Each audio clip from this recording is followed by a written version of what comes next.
رب زدنی علما رب زدنی علما سبحانک لا علم لنا الا ما علمتنا انک انت العلیم الحکیم لا حول ولا قوۃ الا باللہ العلی العظیم الصلاۃ والسلام علیک یا سیدی یا رسول اللہ وسلم علیک وعلی آلک وصحبک یا حبیب اللہ الصلاۃ والسلام علیک یا شفیع المذنبین وسلم علیک وعلی آلک وصحبک یا رحمۃ للعالمین الصلاۃ والسلام علیک یا وسیلتنا فی الدارین وسلم علیک وعلی آلک وصحبک یا جد الحسن والحسین نویت سنت الاعتکاف۔ اللہ تبارک و تعالیٰ کا جتنا شکر کریں اتنا کم ہے کہ اللہ تبارک و تعالیٰ نے فجر کی نماز باجماعت پڑھنے کی توفیق سے بہرور فرمایا۔ جب یہ صبح اذان ہو رہی تھی الصلاۃ خیر من النوم، وہ نماز سے نیند جو ہے وہ نماز نیند سے بہتر ہے، تو اس وقت خیال آ رہا تھا کہ اللہ تبارک و تعالیٰ کا کتنی بڑی کال ہے، الصلاۃ خیر من النوم، او نیند سے نماز بہتر ہے۔ اللہ تبارک و تعالیٰ نے جو تمہیں نیند عطا فرمائی ہے، صبح کی نماز اس کی زکوٰۃ ہے، اس لیے اور پھر ہم جو کام پہ جانا ہوتا ہے، جاب پہ جانا ہوتا ہے، کہیں ملازمت کسی کا کچھ کرتے ہیں، تیرے قدم اگر پہلے گھر کی طرف اللہ کے گھر کی طرف نہ اٹھے تو پھر تیری زندگی کس کام کی ہے؟ پہلے قدم تو اللہ کے گھر کی طرف آنے چاہیے۔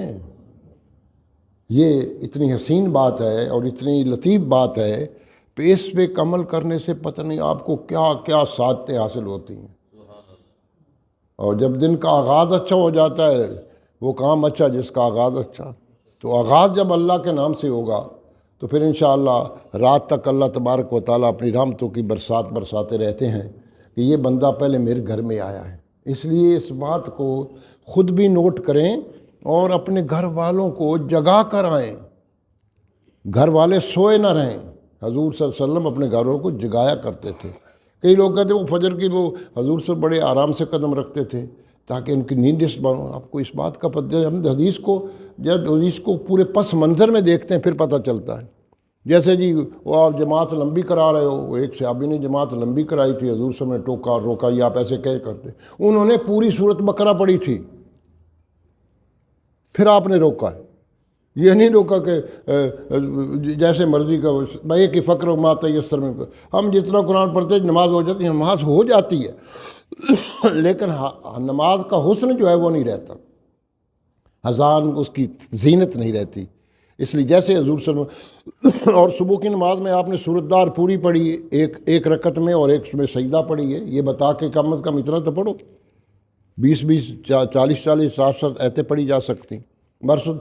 تو وہ یہ تھے کہ جب آپ تہجد کے بھی اٹھتے تھے نا، اس وقت آپ خیال کرتے تھے کہ ان کو یہ ڈسٹرب نہ ہو جائے، فجر کی نماز کے بعد نہیں، جب الصلاۃ خیر من النوم ہو گیا، اب سوئے رہنے کا کوئی تک نہیں باقی، کوئی جواز باقی نہیں رہتا، وہ اس وقت کی بات ہے، اس کو ادھر چسپاں کر دیتے ہیں۔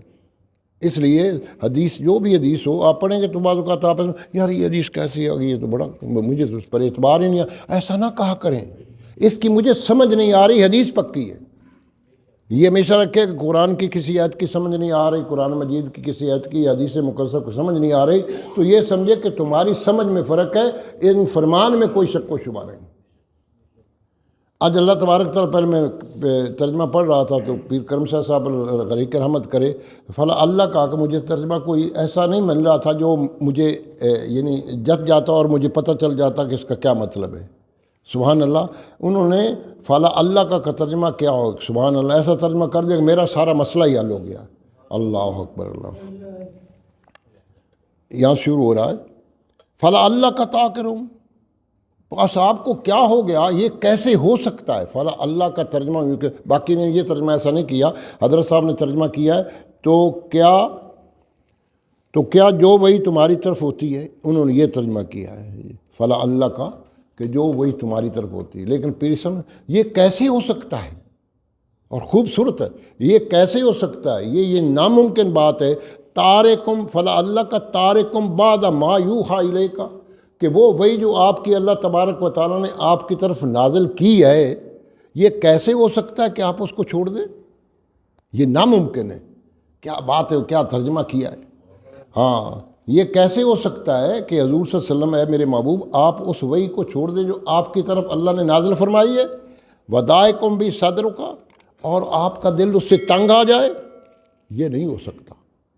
یہ ناممکن بات ہے کہ جو کچھ اللہ تبارک و تعالیٰ نے آپ کی طرف اتارا ہے اور اس میں سے آپ کچھ چیز چھوڑ دیں یا آپ اس کو بیان کریں میں کچھ تنگی محسوس کریں۔ یہ دیکھنے میں یہ آسان سی بات ہے، آخر یہ کیوں اللہ نے فرمایا کہ آپ دل میں تنگی محسوس نہ کریں؟ آپ کی بات نہیں ہے، آگے اس کا ذکر آ رہا ہے کہ کس لیے آپ تنگی محسوس کرتے ہیں اور کس لیے آپ بعض اوقات کہتے ہیں یا اب اللہ نے فرض تو کرا، اب میں نے تبلیغ تو پوری کرنی ہے، چھوڑنا تو کچھ بھی نہیں ہے، اور میرے دل کو تنگی کیوں ہو رہی ہے؟ این یقول لولا انزل علیہ کنز، یہ ایک عبداللہ بن امی تھا مخزومی، اس نے حضور نے کہا بھی بات یہ ہے کہ آپ کہتے ہیں میرے پاس قرآن آیا ہے، قرآن تو تب ہم سمجھیں کہ آپ کے پاس کوئی فرشتہ آ جائے، آپ خزانے لے کر آئے جائیں اور لاگوں کو تقسیم کریں تو ہم یہ سمجھیں گے آپ کچھ منفرد لوگ ہیں باقوں سے۔ نہ آپ کے پاس فرشتہ آیا ہے، نہ آپ کے پاس خزانے آتے کہ ہم لٹا دیں، ابھی میری بات سنو، مجھے اللہ نے یوں کچھ عطا کر دیا۔ این یقولوا لولا انزل علیہ کنز او جاء معہ ملک، نہ آپ کے ساتھ کوئی فرشتہ آیا ہے اور نہ آپ کے پاس کوئی خزانہ ہے، لٹا رہے ہیں، لوگوں کو تقسیم کر رہے ہیں، تو اس لیے ہم آپ کی بات کو نہیں مانتے۔ اور جب انہوں نے یہ تانا دیا تو اللہ تبارک و تعالیٰ حضور نے فرمایا اے میرے بہو، آپ کو یہ لوگ تنگ کرتے ہیں، آپ کے دل پر تنگی اتارتے ہیں، آپ کو کہتے ہیں، مجبور کرتے ہیں کہ آپ وحی نہ سنائیں، لیکن قربان جاؤں آپ پر، آپ نے وحی کا حق ادا کر دیا اور کبھی دل میں تنگی محسوس نہیں کی۔ یہ بات، اس بات کا تجربہ آپ کو کم ہے، حافظ صاحب کو تجربہ ہے اور کچھ تجربہ حاجی گلزار صاحب کو بھی ہے کہ جب وہ بات کرتے ہیں، یار تو نماز کیسے پڑھ رہا، تو نماز ٹھیک نہیں ہو، تو وقت پہ نہیں آتا، تو ایسا نہیں کرتا، تو جو لوگ آگے تنگی محسوس کرتے ہیں نا، ہمارا دل تنگ ہو جاتا ہے، یار میں نے بات تو ان کو صحیح کہی ہے لیکن یہ میری بات نہیں مان رہے، ہم تنگی محسوس کرتے ہیں۔ آپ کے بچوں کو بتانے کے لیے، گھر والوں کو بتانے کہ دوست واد کو، جب وہ اس کو اچھا نہیں محسوس کرتے، بس میں نے سلام کا ایک آدمی اس جواب نے مجھے بڑے کہ یہ کیا اس نے مجھے سلام کا، مجھے تنگی محسوس کی، لیکن میرے محبوب کا دل اتنا بڑا ہے، اللہ اتنا بڑا دل دیا ہے، راستے میں کانٹے بچھائے جا رہے ہیں، استہزاء کی مذاق اڑایا جا رہا ہے، لیکن میرے محبوب کے قدم مبارک میں کوئی ذرا بھی ہلے نہیں ہے، قدم کو جما کے رکھا ہے۔ کہ آپ یہ کیسے ہو سکتا ہے میرے محبوب کہ آپ وہی کو چھوڑ دیں، تارک کر دیں، یا آپ دل میں تنگی محسوس کریں جب یہ لوگ آپ کے ساتھ مذاق بھی کریں اور آپ کے راستے میں کانٹے بھی بچھائیں اور آپ کو تنگ بھی کریں اور گالیاں بھی نکالیں، لیکن میرے محبوب کا اتنا بڑا دل ہے، ہائے ہائے، یہ کیسے ہو سکتا ہے؟ واہ پیر کرم شاہ صاحب میرا مسئلہ حل کر دیا۔ یہ کیسے ہو سکتا ہے کہ آپ وہی جو میں نے آپ کی طرف نازل اس میں سے آپ کچھ حصہ چھوڑ دیں یا وہ بیان کرتے ہوئے اپنے دل میں تنگی محسوس کریں؟ کیوں؟ جب یہ لوگ آپ سے کہیں کہ اگر آپ اللہ کے پیغمبر ہیں تو آپ کے ساتھ کوئی خزانہ بھی اترنا چاہیے تھا اور کوئی فرشتہ بھی آنا چاہیے تھا، تو پھر تم آپ مان جاتے ہیں۔ اللہ نے فرمایا انما انت نذیر، اے میرے محبوب آپ تو ڈرانے والے ہیں، یہ کوئی ڈرے نہ ڈرے، آپ نے کام پورا کر دیا ہے، آپ نے ان کو ڈرا دیا، انما انت نذیر۔ یہ پھر حضور صلی اللہ علیہ وسلم کی تعریف ہو رہی ہے۔ قرآن پڑھیں گے تو آپ ایسا معلوم گا یہ ترجمہ ہو رہا ہے جی، کو باتیں بتائی جا رہی ہیں، لوگوں کو بتائی جا رہی ہیں، یہ اللہ کی کتنی بڑا انعام ہے حضور صلی اللہ علیہ وسلم کے، اللہ تعالیٰ ان سے براہ راست گفتگو فرما رہے ہیں اور ان کی دل کی باتوں کو پھر ان کو ڈھارس بتا رہے ہیں، آپ صحیح کر رہے ہیں، آپ میں بہت خوش ہوں، یہ ہو ہی نہیں سکتا کہ آپ میرے وہی اور جو تبلیغ کا کام میں نے آپ کے ذمہ لگایا وہ آپ اس میں ذرا بھر بھی سستی اور کیلی کر سکیں، یہ آپ کی شخصیت سے بعید ہے۔ اللہ اکبر، انما انت نذیر واللہ علی کل شیء وکیل۔ او میرے محبوب، اللہ تبارک و تعالیٰ ہر شے کا وکیل ہے، آپ کا بھی وکیل ہے، آپ کی تبلیغ کا بھی وکیل ہے، آپ جو تبلیغ کر رہے ہیں اس کا بھی وکیل ہے، اور جو یہ لوگ آپ سے نہیں ڈر رہے ہیں ان کا بھی اللہ ہی وکیل ہے، ان کو پتہ چل جائے گا جو یہ آپ کے باتیں ادھر ادھر کرتے تھی وہ بھی میں ان کا بھی وکیل ہوں۔ کیا لفظ ہے ایک وکیل کے اندر، ساری پچھلی آیات کا جو پیچھے باتیں کی ہوئی تھیں اس کے اللہ تبارک و تعالیٰ نے چوڑ بنا کر دیا۔ میں عام طور پہ کہتا ہوں کہ اگر اللہ کو سمجھ بوجھ دے نا قرآن مجید کی، تو جب آیت کی اخیر ہوتی نا تو پوری آیت پچھلی کا اس کے اندر مفہوم پایا جاتا۔ یہ قرآن کا اعجاز ہے، کسی اور کتاب کا اعجاز نہیں، نہ کوئی ایسا کام کر سکتا ہے۔ اب وہ ایک اور بات کہتے ہیں، ہم مزید آپ کو تنگ کرنے کے لیے کیا بات ہے اللہ تبارک و تعالیٰ کی حضور صلی اللہ علیہ وسلم کے ساتھ کتنی ان کی ڈھارس تسلی تشفی فرما رہے ہیں. ام یقولون افترا ہو، یہ کہتے ہیں کہ تم تو گھڑ کے لائے ہو یہ قرآن، تم نے اپنی طرف سے یہ قرآن بنا لیا ہے. یہ ایک اور تانا، پہلے ویسے بات نہیں مان رہے، اب جب بات ہوئی ماننے کی، وہ تم تو یہ جو قرآن ہے تم نے اپنے من سے گھڑ رکھا ہے، تو اپنی طرف سے بتا رہے ہو.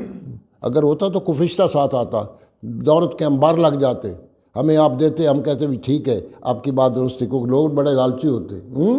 جب پیسے دیا جاتا سب خوش ہو جاتے، چاہے اندر سے مخالف بھی ہوں، یار بڑا سخی آدمی. لیکن حضرت فرمایا، آپ نے فرمایا اللہ نے زمین آسمان کی زمین کی چابیاں میرے ہاتھ میں پکڑا دیں گی، مجھے قسم بنا کے جسم اسی کو دے لوں، میں چاہوں تو یہ سارے کے سارے پہاڑ جو ہے میرے سونے کے بن جائے. لیکن میں اس دنیا کو کیا کرنا، دنیا آئی، دنیا سے گیا، دنیا ساری ختم ہو گئی، جگیریں ختم، ملنے ختم، سب کچھ ختم، پلاٹ ختم، مکان ختم، سب ادھر گیا، سب کچھ ملیا میٹ ہو گیا، اور تو خیال ہی نہیں کرتا ملیا میٹ ہونے والوں کا. اللہ اکبر اللہ اکبر. اب اللہ نے قل، اے میرے محبوب آپ فرما دیجئے. اب پھر اللہ وکیل بن رہا ہے. اب اللہ تبارک کیا فرمائے، قل اے میرے محبوب فرما دو، اگر تم کہتے ہو نا کہ یہ میں نے اپنی طرف سے گھڑا ہے قرآن، فاتو بعشر صور مثلی، وہ اس کی کوئی 10 صورتیں لا کے مجھے دکھا دو. کوئی 10 صورتیں قرآن میں آتے، ایک صورت لے آؤ. یہاں پر 10 سورہ یونس میں ایک کا ذکر ہے، 10 صورتیں لے آؤ. اگر میں نے بنایا 10 صورتیں لے آؤ. ہاں مفترایات ودعو من استطاعتم، یہ نہیں کہ تم اکیلے نہیں، تم باقی ساتھیوں کو بھی ملا لو، جتنی تمہارے پاس استطاعت ہے، طاقت ہے، اپنے کو جاننے والے آؤ، تم بھی آ جاؤ، تم بھی عالم ہو، تم بھی فاضل ہو، تم تورات کو جاننے والے ہو، انجیل کو جاننے والے ہو، تم جادو ٹونا جانتے ہو، تم بھی ساتھ مل جاؤ، سب کو بلا لو. من استطاعتم من دون اللہ، اللہ کے سوا، ان کنتم صادقین، اگر تم سچے ہو نا تو یہ کام کر کے دکھا. اب اللہ تبارک و تعالیٰ نے آپ کی وکالت فرمائی اور ان کو اعلان کر دیا کہ اگر میں نے یہ قرآن اپنی طرف سے گھڑا ہے تو اللہ نے مجھ سے کہا کہ لاؤ کوئی 10 صورتیں، تم تو ایک صورت بھی لا سکتے. اللہ تبارک و تعالیٰ نے کہا، یہ کہتے لحاظ انا تو ہے نا کل کوثر خانہ کعبہ میں لٹکا دی گئی، اللہ کا لٹکا دو اس کو، اور تمام کو اعلان کر دیا انا تو ہے نا کل کوثر فصل ربک وانحر ان شانک الابتر، لٹکا دو. اس سے آگے ایک ایت بنا دو، یہ صورت کا ہے، وہاں پر ایک ایت کا ذکر ہے، اس کے آگے ایک ایت ہی جوڑ دو. سارے سر جوڑ کے بیٹھ گئے، کیا کریں گے؟ بڑے بڑوں کو بلایا، ایک آگے ایت نہیں بتا سکے. پھر ان میں جو ایک لائق اور فیک تھا، انہوں نے کہا یار ایک میرے ذہن میں بات آئی، میں مجبور ہو کے کہہ رہا ہوں، ما ھذا کلام البشر انا تو ان کل کوثر ربک وانحر ان شانک الابتر، ما ھذا کلام البشر، یہ تو بشر کا کلام ہو ہی نہیں سکتا. میرے ہاتھ کھڑے، کہاں 10 صورتیں، کہاں ایک صورت، کہاں ایک ایت. کیسے حضور صلی اللہ علیہ وسلم کو اللہ نے اپنی وکالت سے سرفراز فرمایا. آخر میں ایک دفعہ جو حضرت صاحب نے ترجمہ کیا وہ بھی سن لیں. ان کا ترجمہ ایک بزرگ ہیں، کیا بات ہے، احمد رضا رحمۃ اللہ علیہ کی، یہ جو ہمیں صلاۃ و سلام ملا ہے یہ ان کے صدقے میں ملا ہے، یہ جو بریلویت کا ظہور ہے ان کی وجہ سے ہے. ان کا ترجمہ عذرائے برکت پڑھ رہا ہوں. تو کیا جو وہی تمہاری طرف ہوتی ہے اس میں سے کچھ تم چھوڑ دو گے؟ اب آپ کی رویت ہو رہی ہے نا، اس میں سے کچھ چھوڑ دو گے اور اس پر دل تنگ ہو گئے آپ کے، اس بنا پر کہ وہ کہتے ہیں ان کے ساتھ کوئی خزانہ کیوں نہ اترا یا ان کے ساتھ کوئی فرشتہ آتا. تو تم تو ڈر سنانے والے ہو اور اللہ ہر چیز پر محافظ ہے، وکیل ہے، حافظ ہے. کیا یہ کہتے ہیں کہ انہوں نے اسے جی سے بنا لیا؟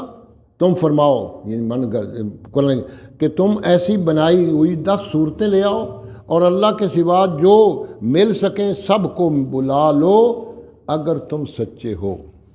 اکیلے نہیں، باقی سب کو بلا لو اگر تم سچے ہو. تو اس کو دعا ہے کہ اللہ تبارک و تعالیٰ کو پڑھنے کی، سمجھنے کی، عمل کرنے کی. الصلاۃ والسلام علیکہ یا سیدی یا رسول اللہ وسلم علیکہ وصحبک یا حبیب اللہ والصلاة والسلام علیک یا شفیع المذنبین وسلم علیک وعلی آلک وصحبک یا رحمۃ للعالمین الصلاة والسلام علیک یا وسیلتنا فی الدارین وسلم علیک وعلی آلک وصحبک یا جد الحسن والحسین نویت۔ بھائی یہ میرے عزیز ہیں، یہ فیصل منور ان کا نام ہے۔ انہوں نے کہا جی میرا شوق ہے کہ جو آپ درس دیتے ہیں میں اس کو ریکارڈ کر لوں، اور جیسے فیس بکوں پہ لوگوں کی باتیں آ رہی ہیں آپ کی آ جائیں، اس میں میری طرف سے کوئی دکھاوا نہیں ہے، نہ ان کی طرف سے دکھاوا ہے۔ آپ نے فرمایا بلغوا الوقان آیا، اگر میری طرف سے تمہیں ایک آیت بھی مل جاتی تو اس کو آگے بتاؤ، یہ آگے بتائیں گے ان کو ثواب ملے گا۔ ہاں جی، ہمیں تو ثواب اس اللہ نے دینا ہے۔ یہ تھوڑا ہمارے لیے اعزاز ہے کہ ہم اللہ کا کلام یہاں سنتے ہیں، اس لیے اللہ تبارک تعالیٰ ان کے اس عمل میں برکت ڈالے، اور جہاں جہاں یہ چند الفاظ جو میرے زبان سے نکلے اللہ اس کو قبول فرمائے۔ اعوذ باللہ السمیع العلیم من الشیطان الرجیم، بسم اللہ الرحمن الرحیم۔ هو اللہ الذی لا الہ الا هو عالم الغیب والشہادہ هو الرحمن الرحیم۔ هو اللہ الذی لا الہ الا الملک القدوس السلام المؤمن المہیمن العزیز الجبار المتکبر سبحان اللہ عما یشرکون۔ واللہ الخالق البارئ المصور له الاسماء الحسنی یسبح ما فی السماوات والارض وهو العزیز الحکیم۔ آج میں نے جلدی پڑھ لیا، پھر خیال آیا کہ آپ میرے ساتھ پڑھتے ہیں، دوبارہ پڑھ دیتا ہوں۔ اعوذ باللہ السمیع العلیم من الشیطان الرجیم، بسم اللہ الرحمن الرحیم۔ هو اللہ الذی لا الہ الا هو عالم الغیب والشہادہ هو الرحمن الرحیم۔ هو اللہ الذی لا الہ الا هو الملک القدوس السلام المؤمن المہیمن العزیز الجبار المتکبر سبحان اللہ عما یشرکون۔ واللہ الخالق البارئ المصور له الاسماء الحسنی یسبح ما فی السماوات والارض وهو العزیز الحکیم۔ درود پاک اللہم صلی علی محمد وعلی آل محمد کما صلیت علی ابراہیم وعلی آل ابراہیم انک حمید مجید۔ اللہم بارک علی محمد وعلی آل محمد کما بارکت علی ابراہیم وعلی آل ابراہیم انک حمید مجید۔ السلام علیکہ ایھا النبی ورحمۃ اللہ وبرکاتہ۔ یا اللہ یا رحمان یا رحیم یا حی یا قیوم برحمتک نستغیث۔ یا اللہ یا رحمان یا رحیم یا حی یا قیوم برحمتک نستغیث۔ یا اللہ یا رحمان یا رحیم یا حی یا قیوم برحمتک نستغیث۔ اللہ تعالیٰ آپ کی رحمت کی فریاد کیے۔ قرآن بھی رحمت، جن پہ اترا وہ تو رحمت للعالمین ٹھہرے۔ وَنُنَزِّلُ مِنَ الْقُرْآنِ مَا هُوَ شِفَاءٌ وَرَحْمَةٌ لِلْعَالَمِينَ۔